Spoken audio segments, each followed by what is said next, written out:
I'm pleased to have the opportunity to speak at this NBER conference on big data and high-performance computing. So the way I'm going to come at this issue is more from, as Toni just said, from a policy perspective, or what challenges we have, or as economists, we always like to think in terms of what are the constraints. It's the constraint optimization that is the key, and what sort of constraints are unique to performing economic analysis with the help of big data. That is going to be the crux of my remarks, and and then we will see in Q&A some additional issues that might crop up. An introductory story. The term big data is new. Even when I was in graduate school in the mid-'80s, nobody used the word big data or term big data. But the underlying phenomenon is anything but new, and it is certainly not unique to financial economics. Consider, for example, this is the year of census, so I think this is a very pertinent example, although I'm going to take you back more than a century. Consider, for example, the U.S. Census, which is taken every 10 years as required by the U.S. Constitution. It is a seemingly simple task to count people and report demographic information such as marital status and family size. Yet, by 1870, the quickly expanding U.S. population hampered the ability of the Census Office to tabulate results effectively. In fact, the 1880 census, which was hand-counted, took nearly 10 years to complete. In other words, the 1880 census involved big data. Okay. Herman Hollerith saw the opportunity and left the census office before the 1880 census to develop a machine that could count and tabulate the results. That's a good example of an entrepreneur. His machine was tested in 1887, and it was quickly leased by the census office for the 1890 census. It also speaks to when there is a good technology, how quickly it gets adopted. Not just in the US, you wait, you see. His success in 1890 led to contracts with foreign governments and private companies. Hollerith machines were used in 1891, so within just 1 year, for censuses of Canada, Norway, and Austria. Railroad companies used them to calculate fare information, and so on and so forth. In other words, Hollerith machines efficiently solved many important big data problems of the day. Okay. Today, 150 years, I don't think I did the math quite right. It's more like 140 years later. Where do we stand? We stand on the mountains of data that are inconceivably larger. By some estimate, the world generates more data every 2 days than all of humanity generated from the dawn to the time of the year 2003. Okay. How much data is generated by or for the SEC?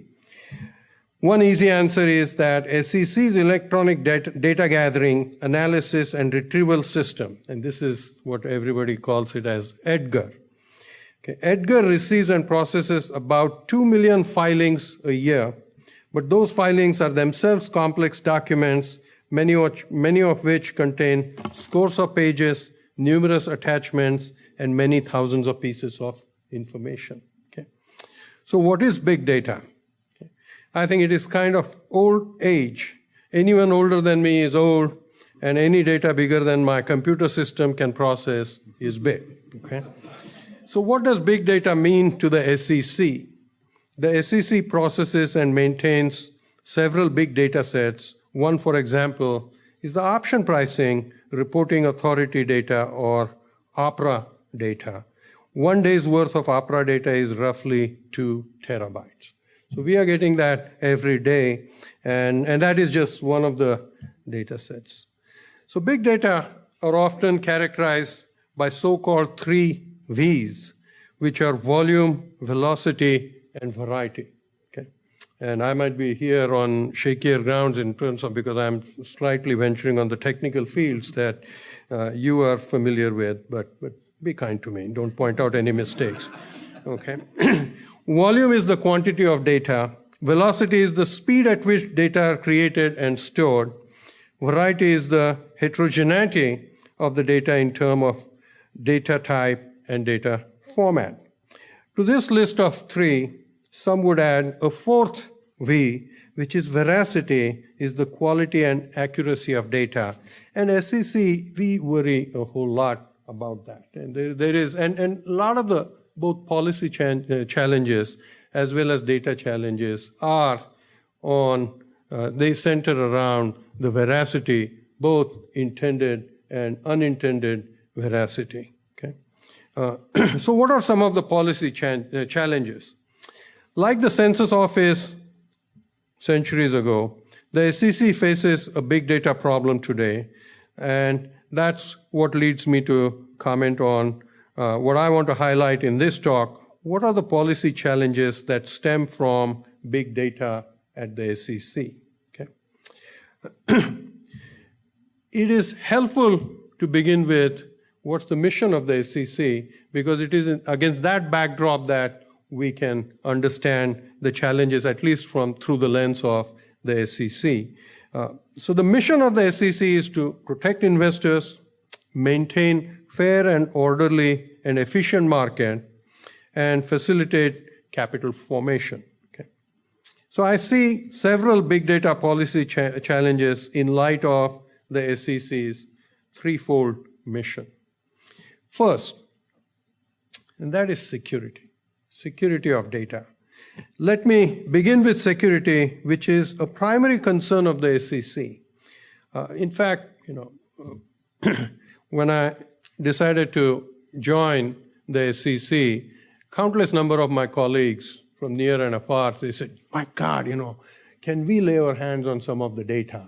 Because we know there's a lot of data. And I made all kinds of promises without realizing that once I landed there, I realized that my biggest enemy is this concern about security, which basically means that SEC, in fact, is careful about letting even people within the SEC to look at that data. So it's almost like, well, we gather the data and it's somewhere there. Nobody knows what it is, but it is there, kind of. So that's security is an overriding concern, and the volume, velocity, and variety of big data make security particularly challenging for several reasons. Big data are harder to store and maintain. Okay? For example, it is harder to ensure that only the right people at only the right time have access to only the right amount of data, right type of or amount of data. Second, big data are bigger targets for bad actors. Okay? For example, portfolio holdings data for all investment advisors are more valuable than portfolio holdings data for one investment advisor, and weekly portfolio holdings data are more valuable than annual portfolio holdings data. So these challenges get harder as certain data sets start to include more personally identifiable information, PII, or identifiers that link investors and institutions within and across data sets. So the SEC must be mindful of the data it collects and its sensitive nature, and the SEC must be principal, responsible user of that data.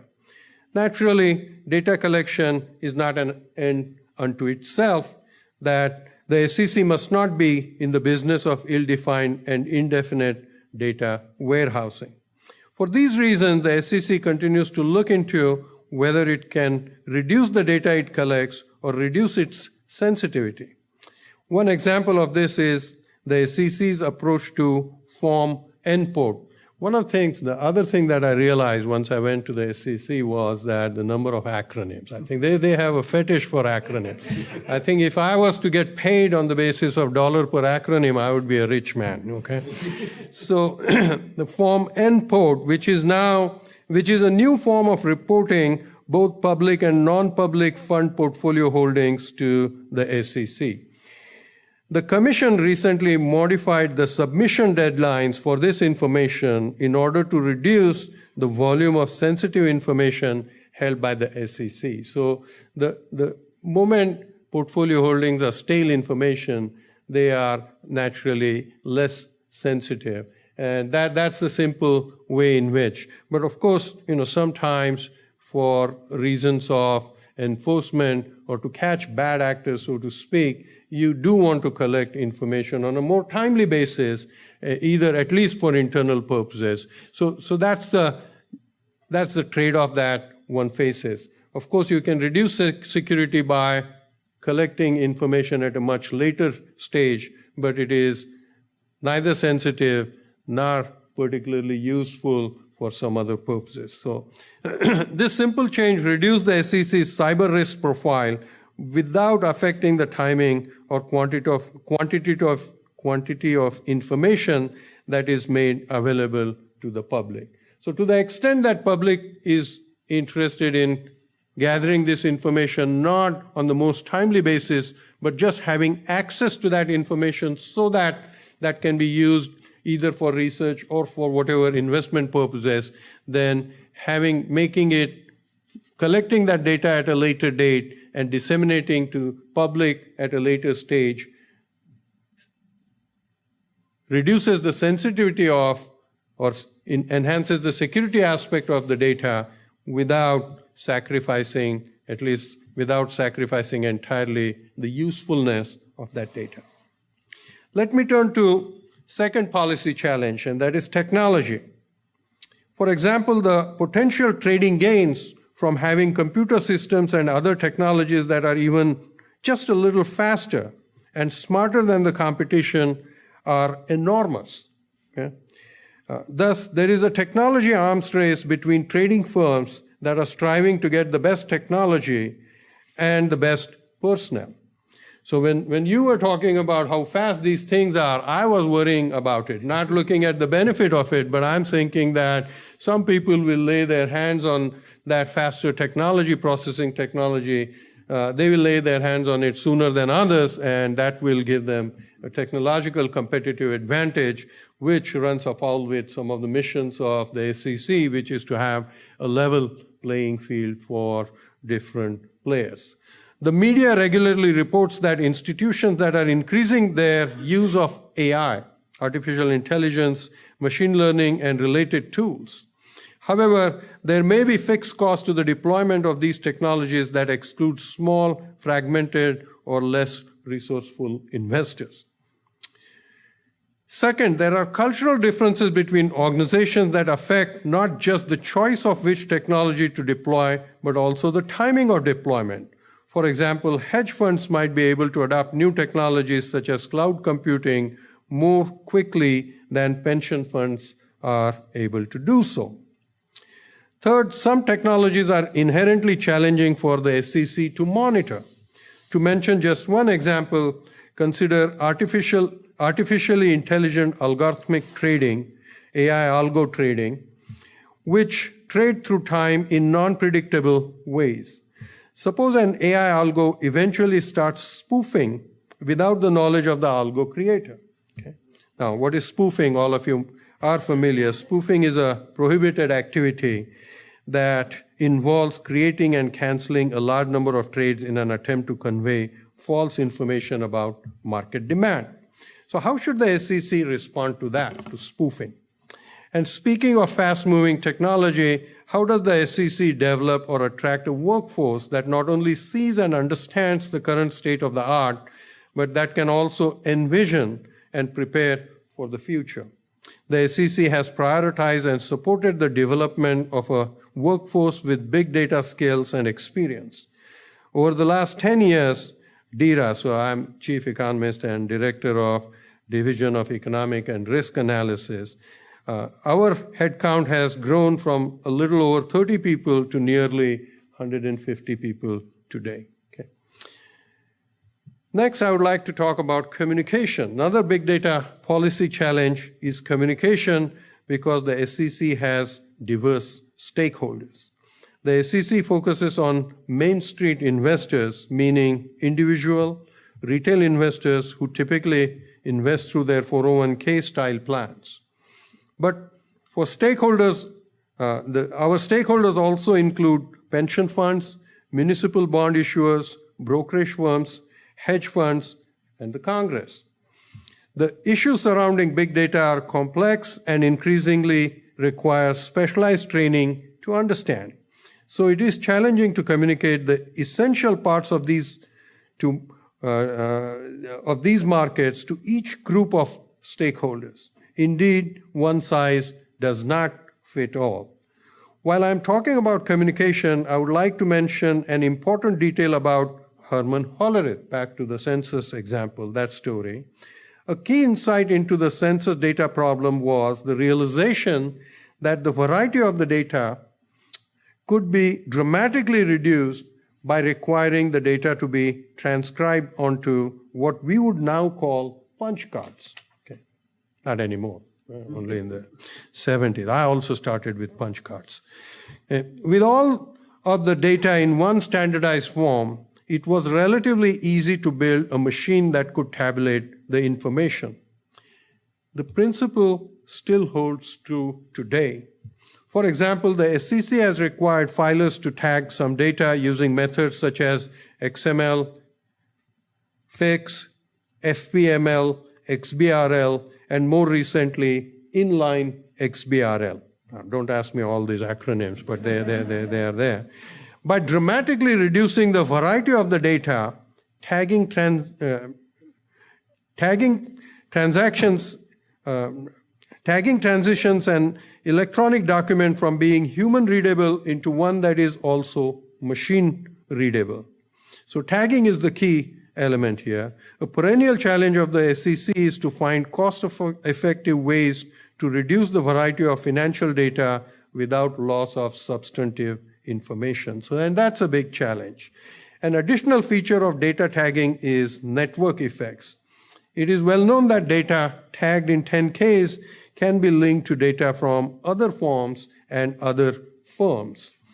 Perhaps it is less appreciated that data in tagged documents could be linked across regulatory boundaries and even national boundaries, provided the regulator community required similar data tagging. For the SEC, a key benefit of cross-regulator consistency in tagged data is the ability to understand better the nature of the risks in the financial markets. The markets today do not stop at national boundaries, so looking only at intranational data provides only a partial picture of the system's risk. And that's why this is overall part of communicating across regulatory and national boundaries. And to the extent that data are tagged, and that way we can access data from across regulatory bodies and across jurisdictions, that would help us have a clearer picture of what the challenges or risks that are facing. So what are some of the research opportunities? The second key question for today is about research opportunities in the era of big data. I do see many opportunities, research opportunities, certainly for DERA's financial economists, but more broadly for academics, for industry, and for anyone who values financial data. Broadly, I see opportunities based on large databases that are available now or that might be available in the near future. I also see even more opportunities based on changes that are being made to existing data sources. In addition to a myriad of academic questions, big data will continue to help the SEC and other market regulators identify and shut down bad actors.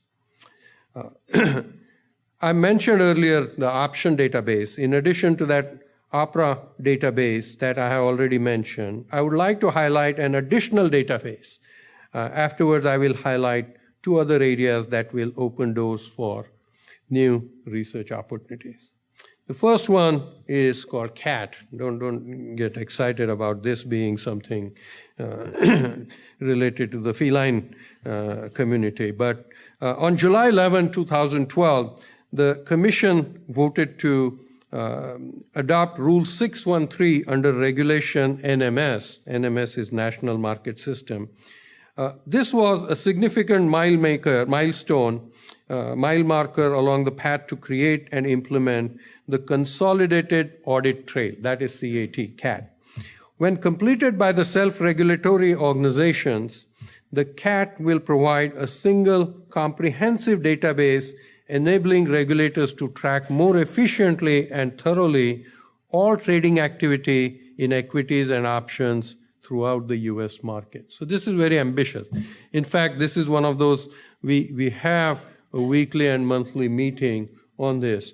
And when I went there and we were having initial first couple of meetings, someone said, well, don't get too excited about this. This has been going on for 8 years. So I don't know how long it will take, but we do, I'm optimistic, and we do see some light at the end of the tunnel. And that light is not just an oncoming train, but it is,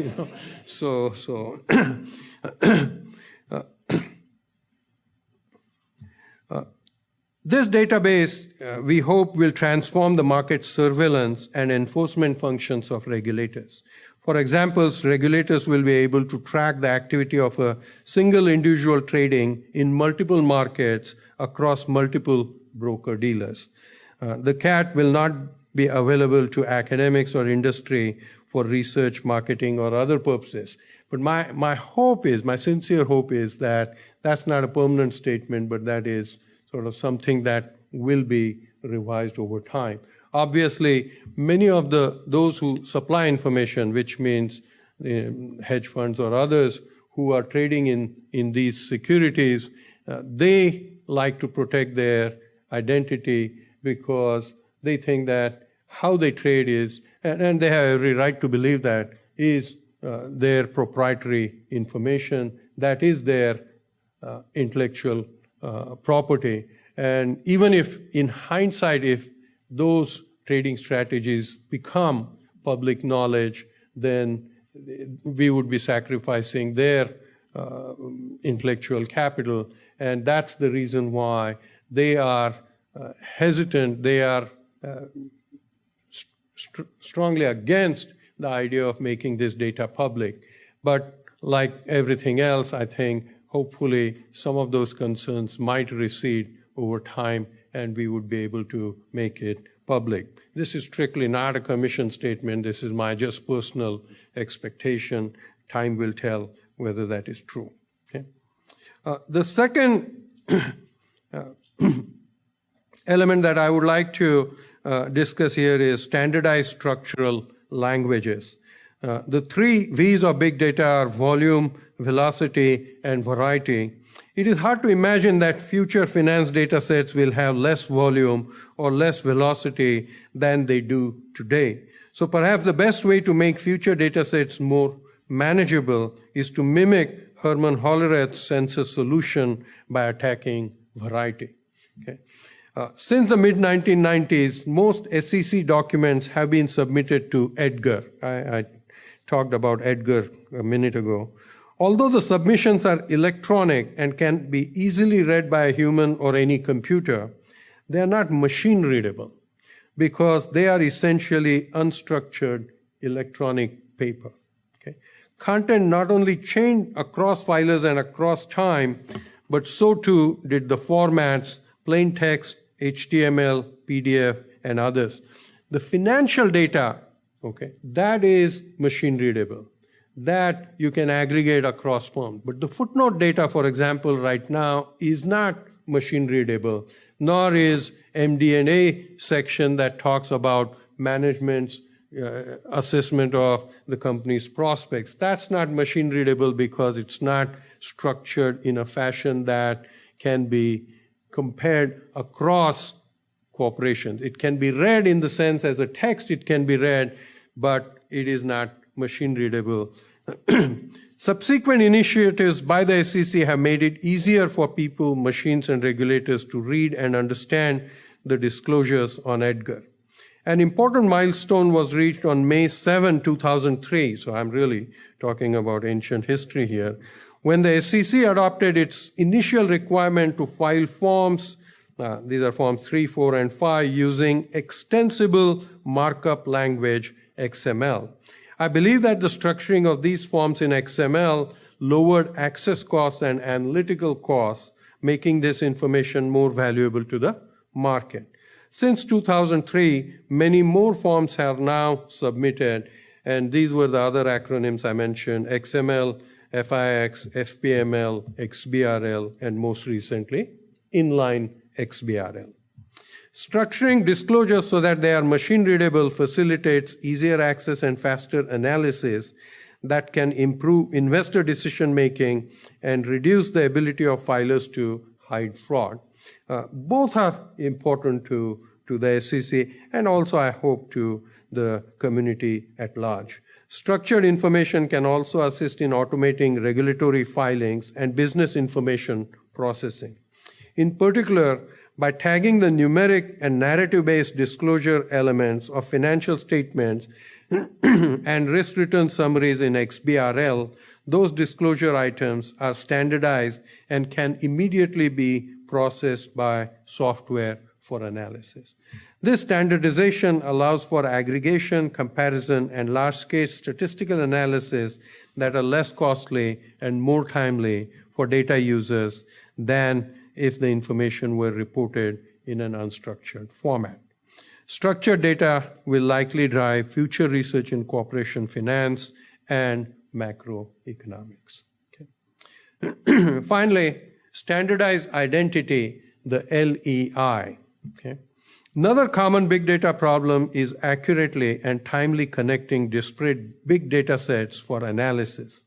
This problem is exacerbated by the broad range of identifiers used by federal agencies.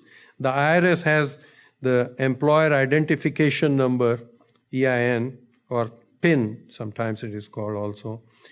The Federal Reserve has the Research Statistics Supervision Discount Identifier, RSSD. FINRA has the Central Registration Depository, CRD, and the SEC has Central Index Key, CIK. A recent report identified 36 federal agencies using up to 50 distinct incompatible entity identification systems. In my opinion, these differences raise costs and burdens for the federal agencies as well as their regulated entities. And this is talking only about the US. Make it international and the problem is multifold, and that is a real issue. And the genesis of interest in LEI apparently stemmed when in 2008, when it was realized that Lehman is in trouble, and the Fed asked, gee, who are the customers or who has these derivative or other positions in Lehman, or who are the counterparties? And that information wasn't available because there was no way of having a common identifier or linking the folks who were taking the other side, the position in those, to a particular entity, such as suppose it was Citibank. It wasn't clear that from that who had traded in that derivative, it could easily be linked to the ultimate economic entity. So anyway, so that apparently led to some greater interest in thinking about the standardized identity. The Global Legal Entity Identifier, LEI, is a 20-character alphanumeric code that provides a single unique international identifier enabling accurate identification of legal entities. Okay, this is a not-for-profit organization based in Frankfurt, and they have been trying to get everybody in the world to adopt this LEI.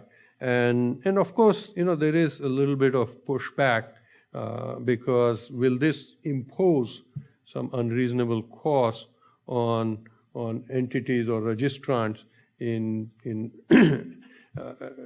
periodically expending real resources in getting this LEI and also renewing that identification. On the other hand, the benefits are, but that might be more in a public good kind of sense, and that's why there has been some tension, but I think its popularity is growing. LEI offers a single international connector for disparate big data sets while also reducing the current regulatory burden associated with each agency's unique identification system. The LEI includes level 1 data that serves as corporate business cards. It answers the question, who is who? The LEI also includes level 2 data that show the relationships among different entities. It answers the question, who owns whom? The LEI serves as a Rosetta Stone to identify clearly and uniquely firms and entities participating in the global financial markets. Recently, the Commission released rules that mandate the use of LEI when associated with security-based swap transactions. The LEI is now a component of mandatory swaps transactions reporting in the US, Europe, and Canada. Europe has mandated future LEI usage widely, including in payment and settlement activities, as well as structured finance. I believe that the full benefits of LEI have yet to be realized, as some companies may have hundreds or thousands of subsidiaries or affiliates operating around the world. More benefits lie ahead as the LEI becomes more widely and comprehensively used. The LEI allows more transparency regarding hierarchies and relationship mapping. This will support better analysis of risks as they aggregate and potentially become systemic. So in conclusion, I am looking forward to today's robust discussion of policy challenges and research opportunities in the era of big data. You obviously are helping expand the future of finance in important ways that will surely have positive externalities on markets, investors, and businesses. Thank you for giving me an opportunity to share these thoughts. Thank you.